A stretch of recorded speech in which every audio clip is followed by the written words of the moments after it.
boys and girls, I hope you enjoyed cooking last week, and this week, to start with, we're going to make some fudge, and for this you don't need to cook it. For your no-cook fudge, you will need 175 grams of butter, which is soft and squidgy. You'll need half a can of a 397 gram can of condensed milk. This is what the can will look like. With how much it is, you only need half this can. And you will need 800 grams of icing sugar, which needs to be sifted. We need to measure out half of this tin, and half of the tin measures out to 198 grams. Here we go.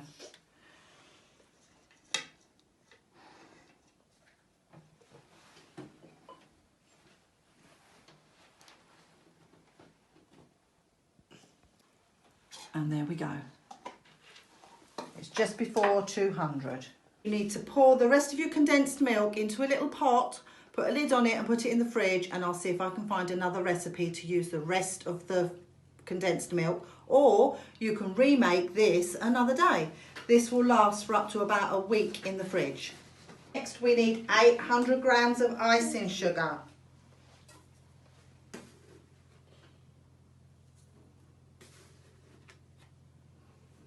3,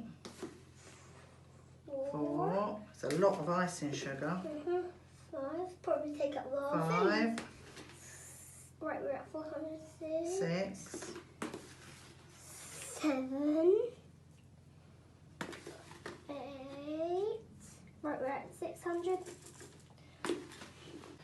And there we have 800 grams of icing sugar. It's an awful lot, and we need to get it sifted now. To sieve our icing sugar to make it nice and soft, we put it in a sieve and we make sure it all goes through. We've got an awful lot of icing sugar here to do this to, but it all needs to be done. Bash, bash, bash, bash, bash, bash, bash. Now, can you see the difference between this icing sugar and this icing sugar? Look how much softer this is. That means there's no lumps in it. Let's get mixing the rest of this icing sugar. Let's put some in. Oh, that's quite a lot. Yeah, we have to get it all mixed down to the soft stuff. There you go. Do this one. Oh, my spoon's not big enough. Now all our icing sugar is sifted and nice and soft, we can start making our fudge. The first thing we need to do is put our butter into our pot. Hold on, you're going to stir this in a minute, Mason. Okay. Okay. You did wash your hands, didn't you? Yeah. Yeah, I did. All our butter. Right, you need to stir this. Stir it until it's all nice and mixed up. The butter's hard, but I can manage. Yeah, nice and soft. Yeah, nice. That's why we have to have really, really soft butter, because we won't be able to do that otherwise. Let's take that bit off as well. It sounds like you're dribbling when you mix it. Okay, is that all nice and mixed? Let's get this bit of butter in there as well. Right. Let's get that. Let's put all the butter back in the pot, so we don't need it on the spoon. Then, next, once we've done that, perfect. You're a good stirrer. We need to put the condensed milk in next. Ready? Ready to stir? Yeah. You stir. Are you stirring? Oh, yeah, stop. Stir it all in. Oh, no. That's all right, doesn't matter. I'll wash them It's a off. tough job. Sometimes it's tough. I'll just lick it, it's fine. Yeah, that's fine. You can lick it afterwards. Once they've all beaten together, you'll have a nice smooth mixture like this. Then you start to stir in your icing sugar very slowly. Just a bit to start with. Make sure that's all mixed in before you add the next. As you can see, the mixture will start getting stiff. As you can see, stirring in the icing sugar makes it stiffer and stiffer, and you've still got all of this icing sugar, yes, to mix in yet. Once all your icing sugar is in there, as you can see, it gets very, very thick. This is the time that you can start to use your hands. you need to bring this mixture into a dough. Get your hands right in there and mix it all together, bring it all round together.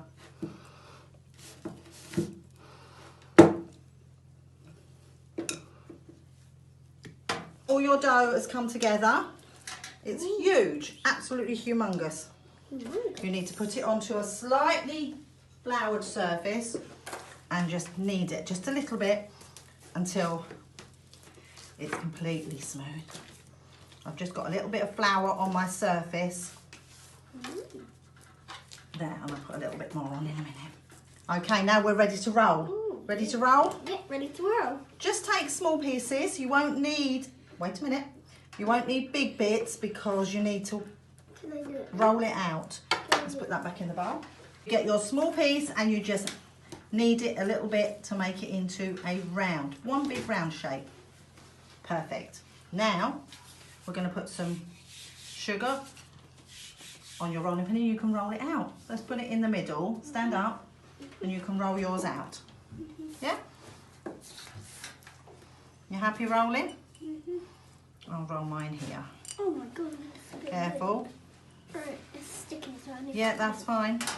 That's fine. I'm being a bit. You've rolled out, you're ready to cut out. But before that, you will need either a cooling rack or a baking tray with some grease-proof paper on it. Okay, you're ready to cut out your shapes? There you go, you can start cutting. You're going to cut out what shape? Both. What shape's this? Circle. And what shape's this? Square. Right, you're going to cut out circles and squares. But I'm just going to make mine, off you go, into one long square. And make squares. If you haven't got cutters, then you can still make them by just cutting out squares. Oh, look, this one's perfect. Yep, that's fine. That one. When you cut them out, you need to put them on your baking tray. Is that all right? Put that one on there. This until all of your fudge is cut up into shapes and on your tray. The hardest thing will be leaving it overnight. You can't eat this until tomorrow, and please don't eat it all at once. Hope you enjoy making fudge as much as we have. The ingredients I've given you makes loads and loads and loads. What you haven't used, you can wrap it in cling film and put it in the fridge, and you can always make it another day. Remember, don't eat this until tomorrow. It's got to be crusty and hard on the outside. Say bye-bye. Bye-bye. Here is the recipe of how to make your no-cook fudge. Enjoy.